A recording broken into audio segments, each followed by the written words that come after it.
Oke, welcome back to channel Todopedia, dan di video kali ini kita bakalan bahas satu topik yang cukup menarik ya, yaitu gimana sih kinerja fundamental dari suatu saham, gimana kinerja keuangan dari emitennya itu bisa menggerakkan harga saham.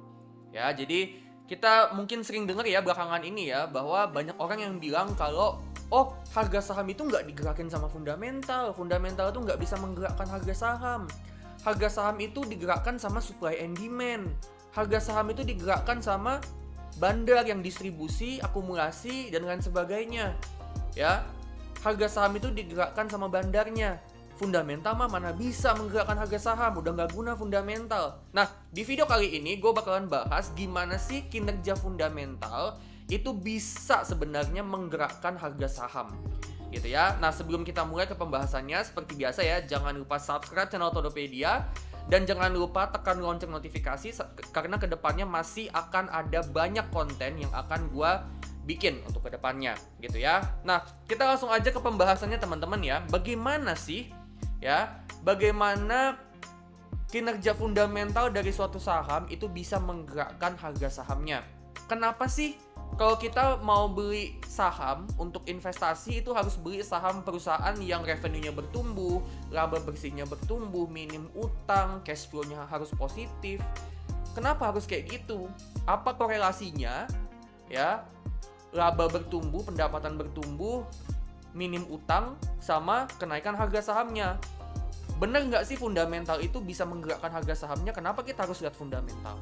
Nah, untuk ngejelasin itu teman-teman ya, gue akan kasih kalian satu diagram yang ini. Oke? Nah, ini adalah diagram bagaimana kondisi fundamental perusahaan itu pada akhirnya bisa mendorong kenaikan harga saham. Ya, bagaimana kondisi fundamental yang bagus, labanya bertumbuh, revenue-nya bertumbuh, ya, utangnya kecil, itu bisa mendorong kenaikan harga saham. Nah, jadi gue akan mulai untuk ngebahas dari paling atas ya teman-teman ya.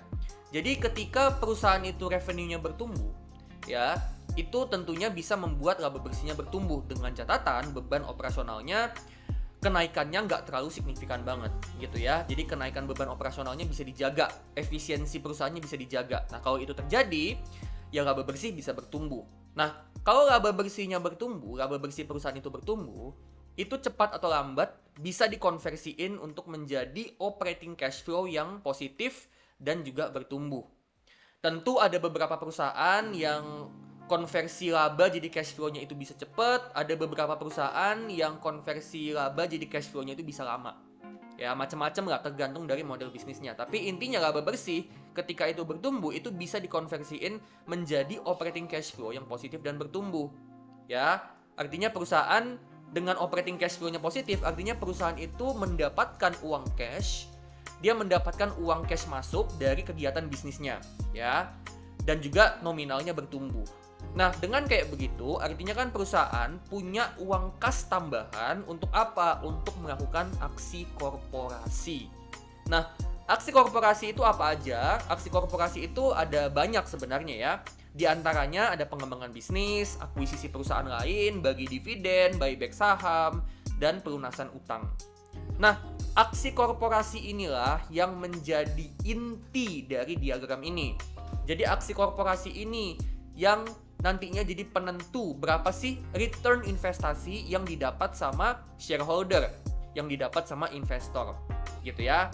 Nah, dengan operating cash flow-nya positif dan bertumbuh, artinya perusahaan, emiten itu punya uang kas tambahan untuk melakukan aksi korporasi.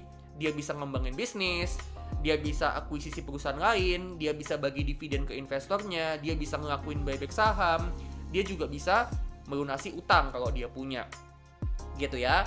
Nah, begitu juga dengan kondisi balance sheet yang bagus teman-teman. Ya, teman-teman perhatiin di sebelah kanan, balance sheet yang bagus ya, kalau misalnya kasnya besar, utangnya minim, aset lancarnya udah bisa ngelunasin liabilitasnya, ya. Artinya apa? Artinya perusahaan itu punya uang kas dan aset lancar yang bisa digunakan untuk ngelakuin aksi korporasi juga. Gitu ya. Dan kalau kita bahas nih teman-teman ya, aksi korporasi yang bisa dilakukan sama perusahaan, ya, katakanlah misalnya perusahaan ngembangin bisnis atau dia akuisisi perusahaan lain. Kan itu bisa membuat bisnisnya jadinya bertumbuh dong. Kalau bisnis bertumbuh, itu bisa membuat revenue-nya bertumbuh gitu ya. Jadi kembali lagi ke bagian paling atas, revenue-nya bertumbuh. Ya, jadi semacam kayak cycle gitu ya. Ada cycle-nya gitu. Nah, selain dari pengembangan bisnis, selain dari akuisisi perusahaan lain ya, dengan perusahaan itu ngelakuin aksi korporasi berupa bagi dividen ya, dengan investor itu dapat dividen kas dari perusahaan ya, dia kedapatan uang kas ya, RDN-nya nambah dari dividen gitu ya. Artinya kan investor bisa reinvestasi dividennya untuk beli lagi sahamnya. Nah, kalau investor beli lagi sahamnya, itu kan mendorong kenaikan demand saham. Ya, itu mendorong kenaikan demand untuk sahamnya. Ya, karena investor mau beli sahamnya ya sebagai bentuk dari reinvestasi dividen. Nah, ketika demand sahamnya meningkat ya, itu kan tentunya bisa mendorong kenaikan harga saham. Gitu ya. Nah, selain itu, selain dari bagi dividen, aksi korporasi berupa buyback saham ketika emiten itu ngelakuin buyback saham, itu kan bakalan mengurangi suplai saham yang ada di bursa. Gitu ya. Dengan dia buyback sahamnya, dia membeli sahamnya kembali, itu mengurangi suplai saham yang ada di bursa. Nah, dengan suplai berkurang, itu bisa berpotensi membuat demand jadi lebih besar daripada suplai. Nah, apa yang terjadi kalau demand lebih besar daripada suplai? Ya, tentunya harga saham bisa naik. Gitu ya. Dan kalau emiten melakukan aksi korporasi yang satunya lagi berupa pelunasan utang, ya, dia pakai nih ya cash flow-nya untuk ngelunasin utang, dia pakai uang kasnya untuk ngelunasin utang. Artinya apa? Artinya kedepannya balance sheet-nya, neraca keuangannya itu akan makin bagus. Karena dia lebih tidak terbebani sama utang, dia lebih tidak terbebani sama bunga bank. Gitu ya. Dengan kayak begitu, ya, dengan dia melunasi utangnya, kondisi balance sheet-nya semakin bagus, kas bebasnya semakin besar, ya, utangnya semakin kecil, aset lancar yang bisa dipakai untuk aksi korporasi itu semakin besar, gitu ya. Ditambah kalau dia melunasi utang, sebenarnya kan bunga pinjaman, ya, beban bunga itu akan berkurang, yang mana itu juga sebenarnya bisa membantu laba bersih, teman-teman. Ya, jadi laba bersihnya bisa makin besar, gitu. Jadi kalau laba bersih makin besar, ya kita kembali ke bagian kiri atas, berarti laba bersih tumbuh dikonversi jadi operating cash flow positif dan tumbuh. Dan itu artinya juga semakin besar uang yang bisa dipakai untuk melakukan aksi korporasi. Gitu ya.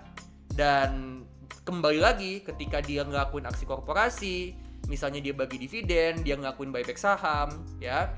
Dividen sama buyback saham itu sebenarnya bisa mendorong kenaikan harga saham. Gitu ya. Jadi intinya sebenarnya ada di aksi korporasi. Makanya penting banget untuk kita ngelihat perusahaan yang bukan cuman fundamentalnya bagus, perusahaan yang bukan cuman kinerja keuangannya bagus, labanya tumbuh, utangnya kecil, cash flow-nya positif, bukan cuman itu doang, tapi kita juga mau perusahaan yang ngelakuin aksi korporasi. Kita mau perusahaan yang manajemennya itu rutin dan rajin melakukan aksi korporasi. Karena dengan kayak begitu, ya, investor, shareholder itu bisa mendapatkan return. Ya, return itu didapat dari aksi korporasi manajemen. Gitu ya. Kalau misalnya fundamentalnya bagus, keuangannya bagus, tapi manajemennya males atau jarang ngelakuin aksi korporasi, itu juga percuma, teman-teman. Ya, misalnya katakan laba bersihnya bertumbuh terus, cash flow-nya bagus gitu ya. Tapi manajemennya jarang aksi korporasi. Ya, itu mah namanya cuma numpuk uang kas doang di balance sheet-nya dia. Gitu, cash flow-nya bagus, cash flow-nya positif, ya, tapi dia jarang bagi dividen, jarang buyback saham, ya, bisnisnya juga nggak dikembangin, ya, itu cuma numpuk kas doang. Percuma kalau kayak gitu emiten, cuma numpuk kas, cuma memperkaya diri doang, itu juga gue nggak suka, gitu ya. Jadi gue sebagai fundamentalis, gue juga akan ngelihat aksi korporasi, karena aksi korporasi itu adalah yang menentukan seberapa besar return investasi dari pemegang saham. Gitu ya teman-teman ya. Jadi kurang lebih kayak gitu teman-teman, bagaimana kondisi fundamental itu bisa menggerakkan harga saham. Ya.